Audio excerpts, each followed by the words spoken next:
Assalamualaikum warahmatullahi wabarakatuh. Saya Rosyidatul Awalia, mahasiswa PPK dalam jabatan kategori 2 2022 Universitas Muhammadiyah Jember. Nah, di video kali ini tentang pembelajaran problem based learning dengan menggunakan animasi. Materi yang saya pilih yakni materi virus, yaitu tentang replikasi dan cara pencegahannya. Di SMA Negeri 1 Tuban sudah mengimplementasikan kurikulum Merdeka, di mana kurikulum Merdeka tak lepas dari pembelajaran berdiferensiasi. Saya memilih diferensiasi konten.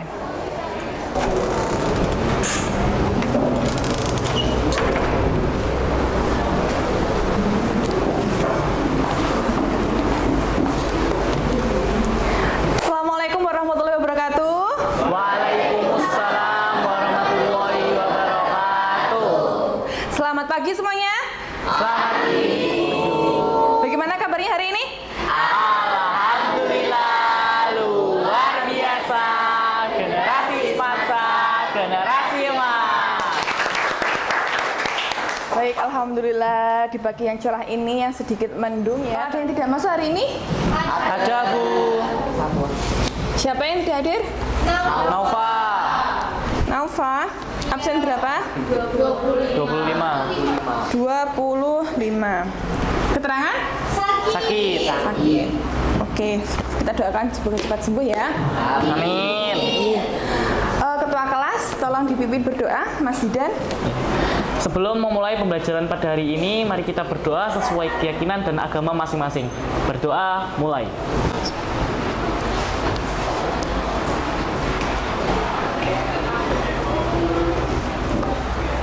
Berdoa selesai. Seperti sebelumnya, pembelajaran-pembelajaran sebelumnya, Bu Rosi bawa teman. Nah, temannya ini beda dengan sebelumnya. Sebelumnya Bu Tias, kali ini Bu Rosi didampingi oleh Bu Anita sebagai observer pada pelajaran hari ini.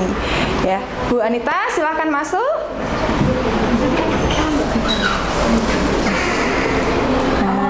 Waalaikumsalam. Siapa Bu Anita? Terima kasih Bu Anita, monggo. Pagi hari ini kita akan belajar tentang replikasi dan upaya pencegahan. Di mana sebelumnya minggu yang lalu kita tentang apa? Macam-macam jenis. Ya, ada yang ciri-ciri, kemudian ciri-ciri dari virus ya, merupakan sebagai makhluk hidup atau tak hidup. Kemudian strukturnya bagaimana, terus jenis dari virus itu sendiri, masuk ke virus RNA atau DNA. Pembelajaran kali ini tujuannya adalah dengan melalui pemanfaatan media, animasi dan diskusi kelompok, peserta didik mampu menganalisis replikasi virus dengan tepat. Perhatikan, coba menurutmu dari gambar ini mau bicara tentang apa? Upaya pencegahan. Nah, coba kamu sampaikan pendapatmu. Kenapa kok harus dicegah? Jadi kita harus mencegah bagaimana supaya virus itu bisa masuk ke tubuh kita melalui berbagai cara, salah satunya dengan menggunakan masker, mencuci tangan, dan menggunakan disinfektan agar ketika virus itu menempel di anggota tubuh kita itu bisa langsung dibunuh atau mungkin dibersihkan. Oke, tepuk tangan. Di pembelajaran kali ini ya sama dengan sebelumnya tentang permasalahan ya. Kita diberikan masalah ya, nanti kita bisa memberikan solusi dan memecahkannya. Apa saja ya nanti terkait dengan ya, tahap pertama yaitu orientasi masalah, sama seperti biasa. Nanti Bu Rosi share LKPD-nya ya. Di situ ada suatu permasalahan. Kalian tuliskan rumusan masalah ya. Kemudian setelah menentukan rumusan masalah kita bentuk kelompok secara apa? Heterogen. Sudah Bu Rosi share, silahkan dibuka LKPD-nya.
coba yang mau mengungkapkan ya, setelah melihat video itu kira-kira rumusan masalah yang muncul apa? Saya Bu, saya Bu. Oke. Banyak. Nah, ini Rara. Gimana cara penularan virus corona sehingga bisa menyebar dengan cepat ke orang lain? Oke, terus selain itu? Bagaimana upaya yang bisa dilakukan untuk mencegah penyebarannya yang sangat cepat itu? Oke, Rara membuat rumusan masalahnya bagaimana penyebaran virus corona dan upaya pencegahannya dari video. Rumusan masalah yang disampaikan itu tentang bagaimana cara penyebarannya, cara menginfeksi ke dalam tubuh itu bagaimana. Mesti kan ada prosesnya kan, tidak ujuk-ujuk virus nempel itu langsung tubuh terasa sakit. Kan ada proses di dalam tubuh lah, itu apa misalnya. Kemudian bagaimana cara pencegahannya, upaya apa saja yang dilakukan ya, mungkin dengan minum obat atau bagaimana. Kalau sudah, Bu Rosi mau ya minta tolong sekretaris bantu untuk membentuk kelompok. 16. Tetap di kelompok 24. Satu dulu sampai 6. Berapa? 8. Nah, sudah tahu kelompoknya masing-masing ya? Nah, sudah. Tadi Mas Hilmi dengan antusias ya ngeklik spin wheel-nya. Sekarang silakan duduk per kelompoknya ya. Semuanya sudah duduk di kelompoknya masing-masing? Ya, didiskusikan. Tadi kan di awal sudah menemukan beberapa rumusan masalah secara individu ya. Nah, sekarang didiskusikan mana rumusan masalah yang mau dipilih dan konten apa atau topik apa yang mau dipilih juga.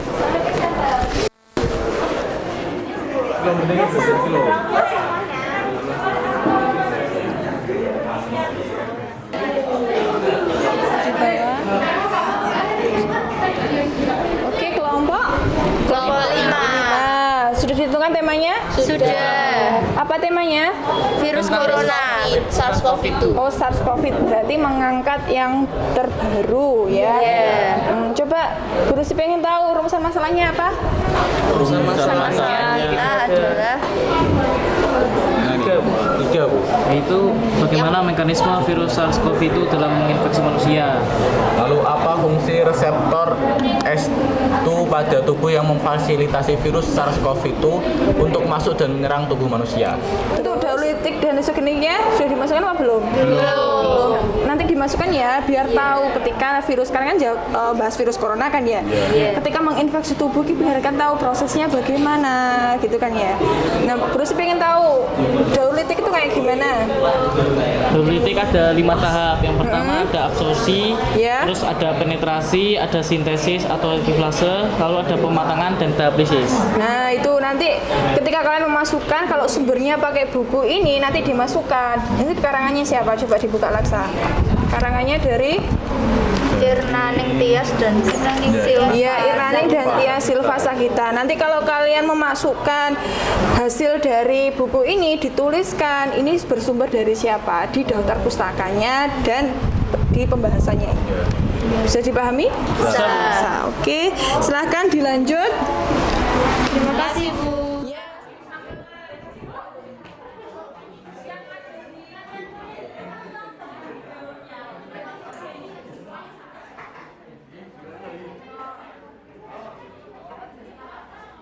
Selamat pagi semuanya. Saya Ahmad Zaidar Ramadan, perwakilan dari kelompok 3, ingin memberikan presentasi tentang SARS-CoV-2, virus bermahkota maut. Yang pertama, kami mempunyai beberapa rumusan masalah mengenai virus SARS-CoV-2, yaitu yang pertama adalah bagaimana mekanisme virus SARS-CoV-2 dalam menginfeksi manusia. Lalu, bagaimana cara mengatasi orang yang terinfeksi ringan virus SARS-CoV-2. Dan yang ketiga adalah apa fungsi reseptor ACE2 pada tubuh yang memfasilitasi virus SARS-CoV-2 untuk masuk dan menyerang tubuh manusia. Ya, sekian presentasi dari kami. Apakah ada yang mau ditanyakan? Ya, silakan Jidan. Mengenai COVID-19, Kemarin saya mendapat berita bahwa COVID-19 di Indonesia naik sekitar ribuan kasus gitu. Mungkin bisa dijelaskan menurut kalian apakah penyebab utama kenaikan kasus tersebut? Terima kasih.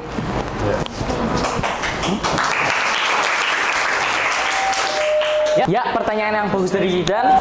Yang pertama-tama sudah dipastikan bahwa kebanyakan warga Indonesia sudah melakukan vaksin. Namun, dalam virus bisa terjadi yang namanya mutasi DNA atau RNA, sehingga virus itu mampu menyebabkan gejala-gejala baru yang berbeda daripada virus-virus sebelumnya. Nah, yang berbahaya adalah para orang-orang biasa, masyarakat biasa mulai lalai karena sudah tervaksin atau mungkin menganggap bahwa virus corona itu sudah tidak ada sehingga lupa kalau virus ini bisa bermutasi dan akhirnya bisa terjangkit lagi virus corona. Sudah. Ya. Ada lagi pertanyaan yang ingin ditanyakan? Ya, sekiranya sekian yang dapat kami sampaikan, semoga yang kami sampaikan bermanfaat bagi kalian semua. Amin. Terima kasih. Tadi kita sudah saksikan bersama-sama presentasi ya. Keren sekali, tepuk tangan untuk semua. Nah, di sini siapa yang mau menyimpulkan kegiatan hari ini? Saya Wah, banyak sekali antusiasnya. Oke, Ines, silahkan. Untuk kesimpulan pelajaran hari ini adalah kita telah mempelajari yaitu tentang replikasi makhluk hidup, di mana suatu virus dapat bereplikasi dari satu tempat ke tempat lainnya, sehingga kita sebagai manusia yang harus menjaga diri dan menjaga pola hidup sehat agar tidak terkena virus. Oke, tepuk tangan. Bu Rosi akan memberi penguatan dari hasil tadi Ines sudah bisa menyimpulkan terkait dengan hasil diskusi kalian. Oke, perhatikan cara hidup virus. Nah, minggu yang lalu kita belajar tentang ciri ya, di mana virus dikatakan sebagai makhluk hidup, yaitu dia bisa melakukan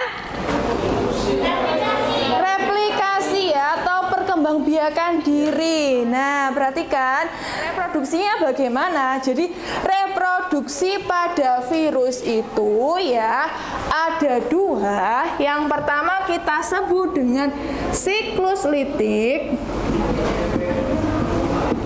dan siklus lisogenik. Oke, nah Bu Rosi kasih perumpamaan ya, ibaratnya itu kita seperti berperang. Oke, berperang. Loh, kok berperang Bu? Gimana maksudnya? Jadi gini ya, kita berperang itu kan butuh senjata, butuh strategi, bukan? Nah, betul kan? Ya, butuh strategi, butuh senjata. Dan strateginya bagaimana? Oh, ini lawan saya kuat, kira-kira bagaimana saya menyerang, kan gitu.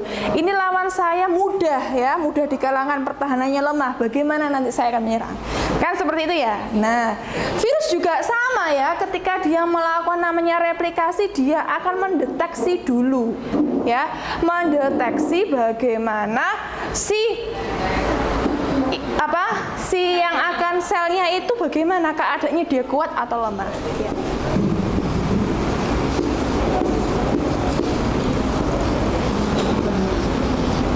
Oke, terkait dengan minggu yang lalu ya, kita belajar struktur. Masih ingat siapa yang berfungsi sebagai reseptor?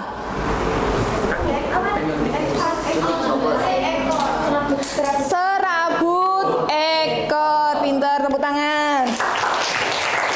Nah, serabut ekor ini sebagai reseptor. Reseptor siapa? Reseptor bagi si virus. Misalkan ketika dia sudah menempel, oh ini selnya keadaan kuat, oh ini lemah. Sampai sini bisa. Bagaimana, sudah jelas? Sudah. Ada yang mau ditanyakan? Tidak. Oke, kalau tidak ada, seperti biasa kita. Oke. Silakan dibuka HP-nya.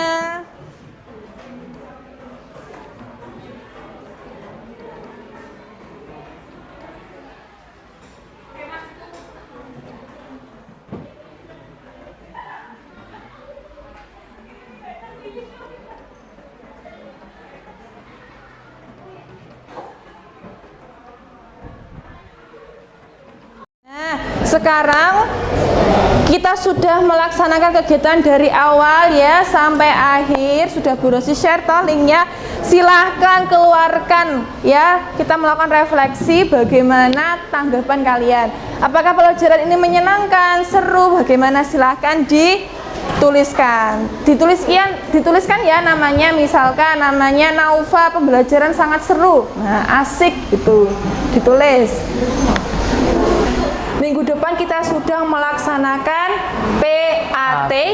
PAS, penilaian akhir semester. Dijaga kesehatannya, jangan lupa belajar, semoga mendapatkan nilai yang maksimal. Amin. Baik, silakan Zidan dipimpin berdoa. Untuk mengakhiri pembelajaran, berdoa sesuai keyakinan dan agama masing-masing. Berdoa dimulai.